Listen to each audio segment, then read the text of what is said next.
ये देखो भाई, ये देखो मेरे टायर का जनाजा, ये मेरे टायर का जनाजा है, क्योंकि मेरे टायर का ड्रम खत्म हो गया था। तो अब मैंने लगा दिया है उसको मैकेनिक के पास। हम चेंज करने वाले हैं इस टायर को, टायर के ड्रम को। तो मॉडिफिकेशन मैं करवाती रही हूँ। अभी हम स्टैंड चेंज करवा चुके हैं अपना, फिर फुट ट्रस्ट हमने चेंज करवाया है। मॉडिफिकेशन थोड़ी थोड़ी करके करवा रही हूँ और ये हमारा तैयार हो गया है टायर।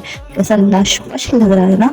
तो अभी हम जो है मैकेनिक से इसको फिट करवाएंगे। इसमें अभी ब्रेक शू लग रहे हैं, ब्रेक शू के बाद जो है वो फिट हो जाएगा। फिट होने के बाद जो है लश पश हो जाएगा।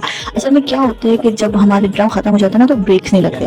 तो मेरा ब्रेक्स नहीं लग रही थी और टायर मेरा बहुत ज़्यादा लचक मारा था, तो इसलिए मुझे ये लगवाना पड़ा। तो आप लोगों को भी मॉडिफिकेशन करवानी चाहिए, ज़रूर करवानी चाहिए।